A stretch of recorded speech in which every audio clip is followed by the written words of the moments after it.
Bienvenue au 226 Sport, votre magazine sport. Je suis votre présentateur Erwin Yamwego et je suis accompagné de mes deux analystes préférés, Yannick Nyamba. Bonjour monsieur Nyamba. Bonjour monsieur Yamwego. Et Nikita Bien. Comment allez-vous monsieur Bien? Salut la caméra. Moi aussi ça va. Super. Alors, les play-ins ont débuté depuis hier. 8 équipes qui vont tenter d'atteindre les playoffs et de continuer l'aventure. Que pensez-vous de ce qui va se passer durant ces quelques jours et qui pensez-vous va vraiment être en liste de pouvoir rejoindre les playoffs avec les autres équipes?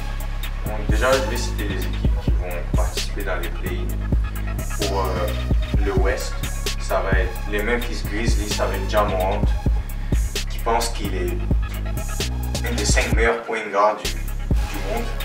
Lui aussi, il est cool. Les Spurs avec DeMar DeRozan qui ne sait toujours pas tirer les 3 points. Les Lakers et Steph et l'équipe de G League. Maintenant pour les play-ins, les règles sont assez simples.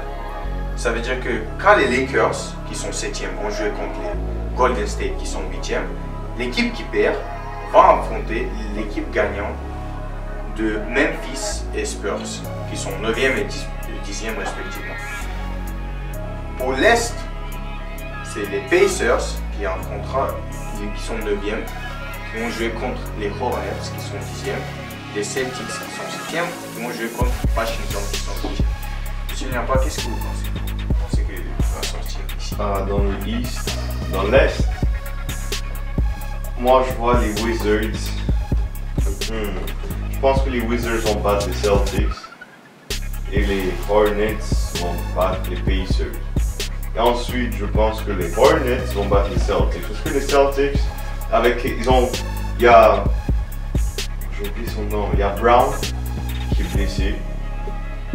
Tatum, il est assez consistant, mais même s'il marque beaucoup de points, je pense que c'est Kemba Walker le problème. Parce que Kemba Walker, toute la saison, n'a pas été assez consistant.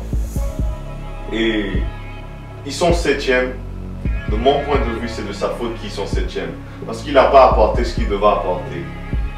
Et maintenant, dans l'Ouest, je vois les Lakers qui vont battre les Warriors. Parce que même si Stephen Curry met 50 points, si le deuxième meilleur joueur s'appelle Andrew Wiggins, et le troisième s'appelle Kelly Oubre, et d'ailleurs, il quitte le banc, je vois pas.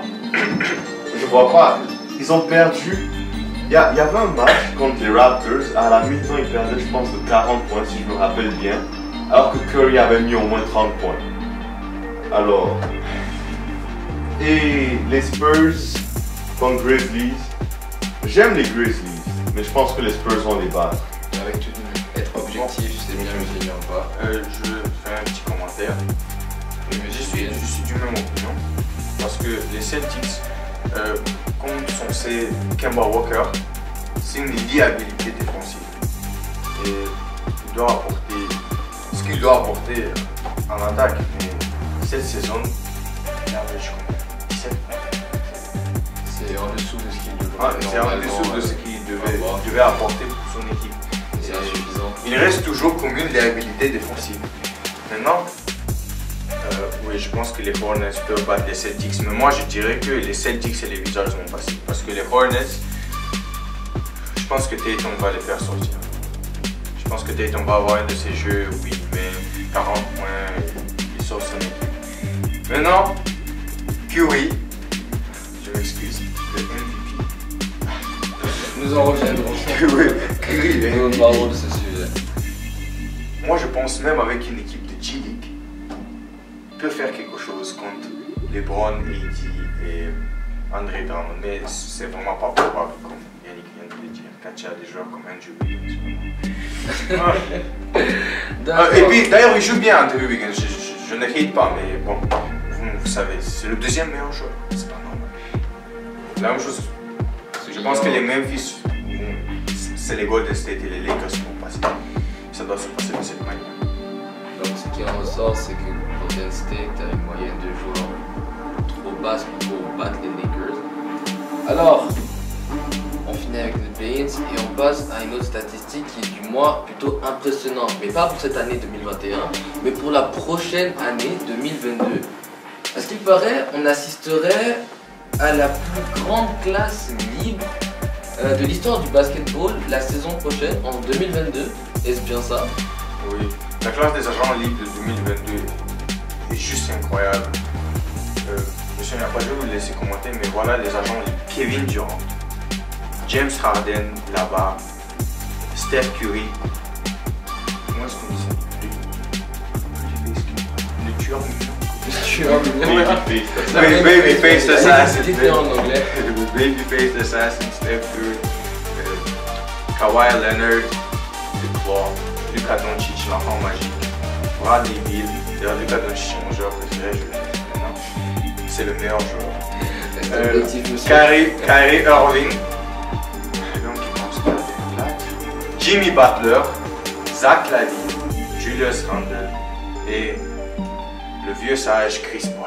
Effectivement, ça fait beaucoup de masterclass en agent libre. Monsieur Nyampa, quelques commentaires? Moi, honnêtement, je pense que ce free agency a le plus. Ce free agency peut avoir un grand impact sur la ligue. Parce que par exemple, si Kawhi quitte les Clippers, déjà le combat pour Los Angeles est fini. Les Lakers vont clairement être l'équipe. L'équipe type de Los Angeles. Oui, l'équipe de Los Angeles. Ils ne pourront pas rivaliser. Si Kevin Durant quitte les Nets, là, je sais pas où il va aller, où il peut aller, mais le serpent. Mais comme vous l'avez vu déjà, Kevin Durant c'est pas un gars clair. On sait jamais avec lui. Tout est Donc, possible. Imaginez par exemple, je sais pas, imaginez les Bucks les battent. Oui. Les battent en playoffs, ils éliminent. On peut voir Kevin Durant avec les Bucks. et moi, même Paul George des Clippers, il peut partir s'il veut. Rudy Gobert, lui aussi peut partir. Alors honnêtement, je pense que ce free agency là, ça peut vraiment déterminer la vie pendant les 4 prochaines années. Il y a même Curry. Honnêtement, je pense que Curry va rester avec les Warriors, mais la manière que LeBron le drague, sincèrement, avec les LeBron l'a même et il a même appelé le MVP. Donc je sais pas, LeBron il sait comment avoir les joueurs qu'il veut. Et il sait comment les flatter, il sait comment les faire venir. Non, il a fait avec quand même que Stephen Curry est quand même un joueur exceptionnel. Donc de quoi vouloir le flatter et le ramener chez soi. En tout cas, ce qui est sûr, c'est que cette année 2022 risque d'être mouvementée et risque d'être décisive pour les prochaines années de la NBA. Alors, on continue avec encore du masterclass. On a Stephen Curry et Russell Westbrook qui sont élus joueurs du mois. Quelques mots sur leurs performances respectives incroyables. Juste incroyable. Stephen Curry, il a sorti des numéros offensifs inimaginables, surtout avec une équipe qui a 36 points. L'homme se fait garder par 3 personnes. Il se fait pas double team, il se fait triple team. Il se fait triple team. Et il arrive à mettre 36 points dans ces dernières 15 jours. Il a pu average 36,8 points, 5,6 assists et 5,1 rebonds. C'est incroyable. C'est incroyable. Si on parle de Russell Westbrook, bon, c'est un stat padder. Il n'a pas d'onde, mais quand il fait des triples-doubles, son équipe a plus de chances de gagner. Alors ça va, je n'ai rien à dire. Il average encore des numéros. Le mois oui. Impressionnant. C'est pas impressionnant, c'est impossible. 26 points, 13 rebonds, 16 assists. C'est pas un joueur. Et pour toute la saison, il a average 22 points par match, 11 rebonds et 11 passes décisives. C'est juste exceptionnel. Dans ce dernier mois, on a vu 2 joueurs en total masterclass sortir du lot de leurs équipes et même voir les sauver. N'oublions pas, Stephen Curry a gagné le jour de mois 2 fois d'affilée. Jamais vu dans l'histoire des Warriors. C'est impressionnant. Et moi je pense que ça aide un peu dans le cas de MVP. Avec qui n'est ça, pas vraiment probable. avec ça, on verra bien ce qu'il fera dans quelques jours, c'est-à-dire demain si je ne me trompe pas. Alors nous continuons la suite de notre magazine. Les playoffs maintenant, les 3 pics dans chacune des conférences. Alors, monsieur Billet. L'Est. Non, je vais commencer par l'Ouest. Et je vais choisir. Comment tambour? Dallas Mavericks. Ok, ça commence bien.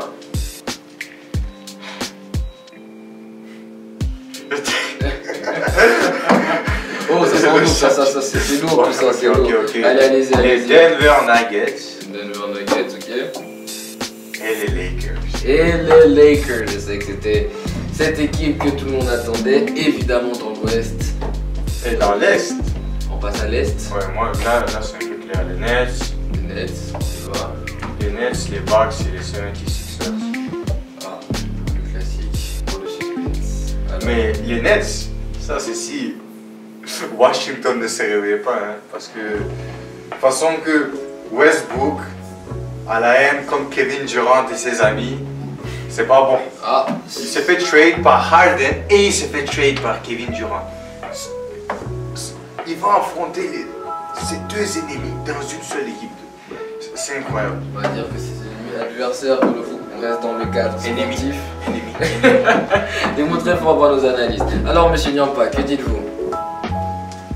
Dans l'Est, moi je choisis Philadelphie, les Bucks et les Nets. Et je choisis Philadelphie parce que si les Nets arrivent en finale des conférences contre les 76ers, il n'y a personne pour garder Embiid. Ben Simmons, il peut garder Kevin Durant assez bien. Et alors que de l'autre côté, il n'y a personne pour garder Embiid. Et Embiid a montré qu'il est un des joueurs les plus dominants de la NBA. Et DeAndre Jordan est vieux, Blake Griffin est faible, il ne peut pas pousser Embiid. Physiquement, il ne peut pas pousser Embiid. D'accord. Même, Il peut rien faire contre Embiid. même Anthony Davis ne peut pas pousser Embiid.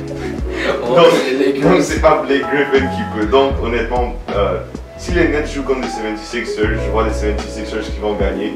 Si les Bucks jouent contre les Nets, cette année, on a manqué de respect à Giannis parce que les 2 années précédentes, on a éliminé les Bucks d'une manière qu'on ne devait pas les éliminer. Et pourtant, ça s'est fait. Et là, tout le monde parle comme si les Bucks ils peuvent rien faire, mais il y a aussi personne pour guard Giannis. Et il a prouvé, ils ont joué 2 matchs d'affilée contre les Nets vers la fin de la saison. Et ces 2 matchs, Giannis a bloqué Kevin Durant à la fin. Il a pris le guard à la fin. Et lui, de l'autre côté, il n'y avait personne pour le guard, donc il passait son temps à marquer. Et il y a plein de gens qui voient ça en Ouest, la saison régulière. Parce que maintenant, tout est la saison régulière. Là, pourtant, ça Ouais, peut on être- parle comme si ça veut rien ça peut être dire. un signe pourtant de ce qui va se passer plus Ouais, tard. alors que par exemple, les Knicks, ils ont pris la confiance pendant la saison régulière. Ils n'ont pas peur de quelqu'un. Alors ça c'est un aspect aussi à voir. Maintenant, dans l'Ouest, je prends les Lakers, les Jazz.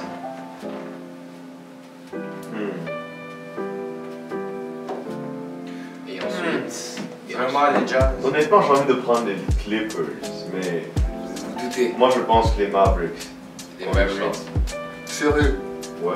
Alors, Wow. alors, Wow. nos analystes même sont étonnés l'un de l'autre. Alors les Mavericks, les Jazz et... Non, pas les Jazz. Les Jazz, les Ok, Lakers, les Jazz et les Et les Mavericks. Mavericks, décidément. Alors là, nous verrons bien ce qui va se passer. Pas de dans les Nuggets. playoffs. Pas de sens. Jamal Murray est blessé. Chris Paul. Arrête. Doucement, Ne doucement. manque pas du respect à Chris Paul. Aucun manque de Devin respect sur Booker. le plateau, s'il vous Quoi? plaît. Alors, après ça, on continue. Alors, on va passer à un autre fait dans l'histoire. Kyrie Irving rejoint les 50-40-90 Club. Alors, Ouais. ça, par contre, En fait, cet homme est génial. C'est un génie. Je sais pas comment il fait. D'un côté, il il ressemble à un homme troublé. 1, 2, 3, il a des problèmes de famille. 1, 2, 3, il fête les anniversaires de ses sœurs. 1, 2, 3, il fait des fêtes pendant la Covid. Et 1, 2, 3, il est dans le 50-40-90 club avec les averages de 26,8 points, 5 rebonds et 6 assists. 50, 40, 92.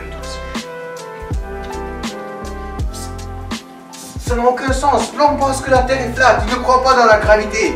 Il est troublé, mais il est troublé, mais il est talentueux. Il est talentueux. C'est le talent qui parle décidément. Et la preuve, il a rejoint son Il est grand clutch, club. il est talentueux. Il le fait. Et il manque du respect à LeBron, comme il le fait. Et il le prouve qu'il peut sur le terrain être exceptionnel. Lui et ses convictions, nous le laissons à lui-même. Monsieur Yampa, quelques mots dessus. Honnêtement, je n'ai rien à dire. Rien à redire. Vu la Kyrie performance. Irving, au début de la saison, tout le monde l'insultait. Et pourtant, On le clashait en pensée, il était fou. alors Il que. est revenu pendant qu'il avait toujours des problèmes mentaux. Manteau. Et, mentaux. Et quand même, il a prouvé. géré la ligue. Honnêtement, il a géré la ligue. prouvé. Effectivement, il ne faut jamais sous-estimer quelqu'un. Il a fait le buzz. Mais sur le terrain, il a prouvé que il savait quoi faire. Monsieur Nyamba a dit que LeBron c'est le père de Kyrie. Et je pense qu'il a envie de s'excuser. LeBron, c'est son papa, matin, midi, soir. Non, on va pas rentrer dans ce débat qui sera. Pas de ne va problème. jamais finir. Voyons, les playoffs ça arrive, non? Nous verrons bien Ok. dans les playoffs qui débutent dans quelques jours. Mais alors, on va reparler des Lakers et des Warriors qui jouent demain. Alors, est-ce que Stephen Curry, malgré son équipe plutôt discutable, pourra vraiment tenir les Lakers qui reviennent en force avec leurs deux aces Anthony Davis et LeBron James, tous deux sortis de blessures et prêts à en découdre? Qui pensez-vous qui va remporter cette confrontation et passer devant? Honnêtement, La question ne se pose pas. non, honnêtement, si c'était une série, les Lakers sans problème. Et je pense pas que les Lakers vont gagner, mais comme c'est un match, je pense que les Lakers vont gagner. Je sais qu'ils vont gagner. J'affirme qu'ils Vous vont avez la gagner. conviction Je qu'ils gagnent. spoil qu'ils vont gagner. Eh bien, on a un visionnaire, un voyant. Mais Stephen Curry reste Stephen Curry.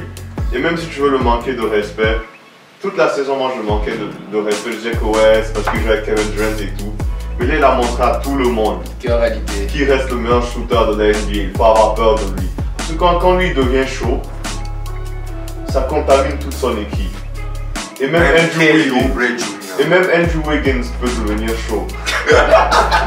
Des performances qui encouragent toute l'équipe, évidemment. C'est très dangereux parce qu'une équipe peut montrer un visage totalement différent au cours d'un match grâce à un seul joueur. LeBron et Anthony Davis doivent faire attention. Pas vrai, monsieur Billet? Bien sûr, ils doivent faire attention.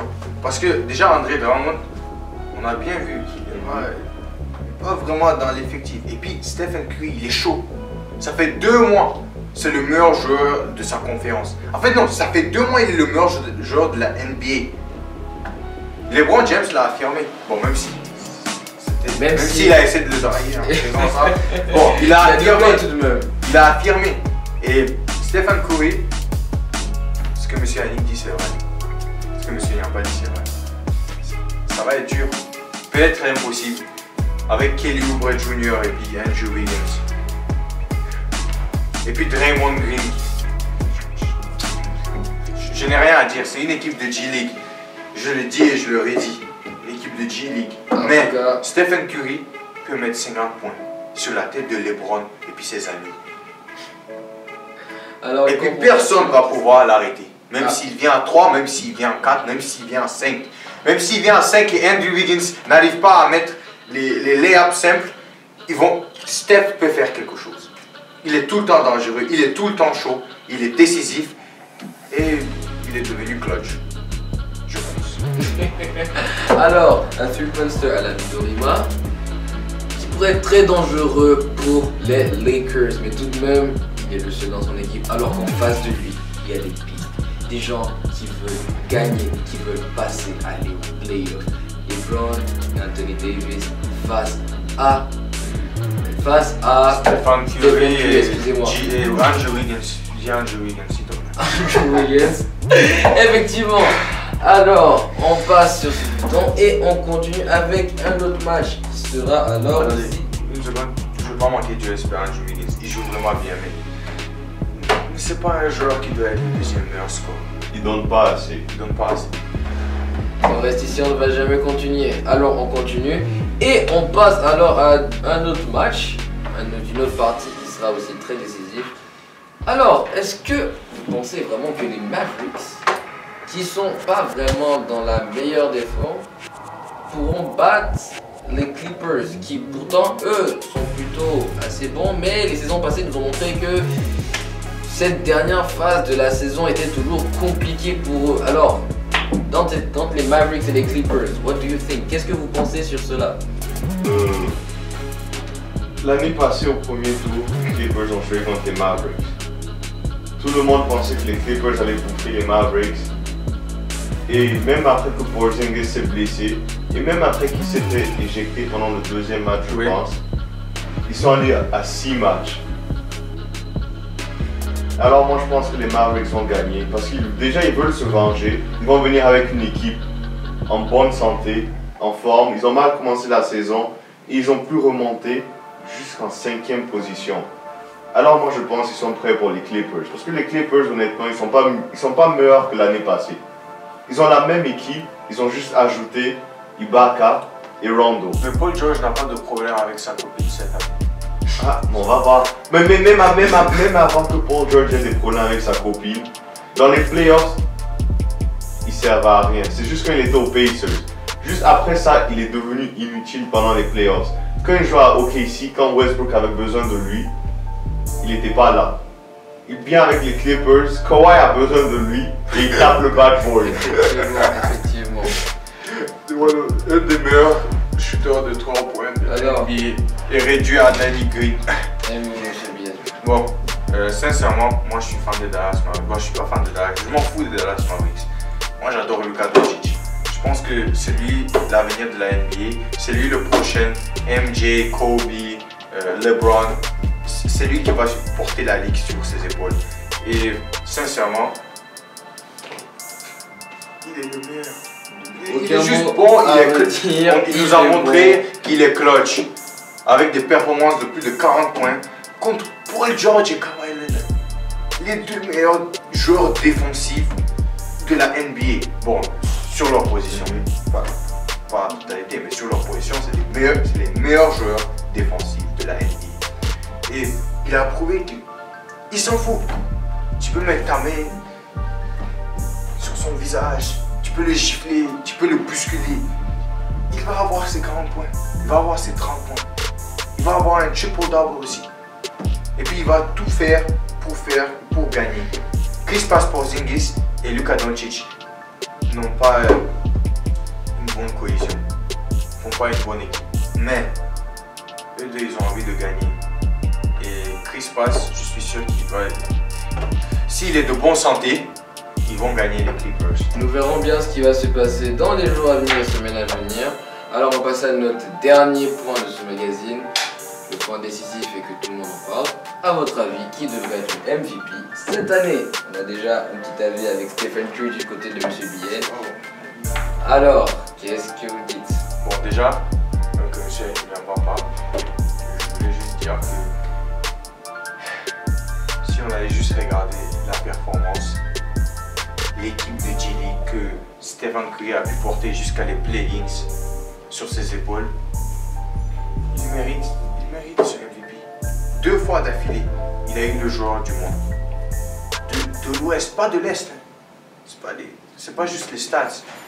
Il a joué comme un MVP tout durant l'année. Et maintenant, le seul problème, c'est que son équipe, ils sont 8e. C'est bien ça. Les Golden State sont 8e. Et pendant ces dernières 30 ans, il n'y a qu'une seule personne qui a remporté le MVP en étant 3e et en dessous. Ça, c'était Russell Westbrook quand il a fait le 30-10-10 l'année n'est pas humain. Alors, je pense vraiment pas que Stéphane va gagner et ça sera un peu la D'accord, merci Monsieur Bien. Alors, vous, Monsieur Nyampa, qu'est-ce que vous en pensez? moi je vais faire court et simple. Jokic MVP. Même si Curry mérite Jokic MVP parce qu'il a joué tous les matchs de la saison. 72. Quand Murray s'est blessé, les gens disaient que ouais, c'est Murray et tout. Donc les Nuggets vont descendre, mais ils sont même montés. Ils sont montés, ils sont restés où ils... Quand ils sont montés, ils sont restés en haut. Ils ont continué à gagner, Jokic a continué à dominer la ligue. Et même le dernier match de la saison, il pouvait s'asseoir et ne pas jouer. Parce qu'il pouvait se blesser le dernier match de la saison régulière. Quand même, il est resté, il a joué. Et moi, je respecte ça beaucoup, alors je pense que c'est Jokic. Alors, MVP cette année,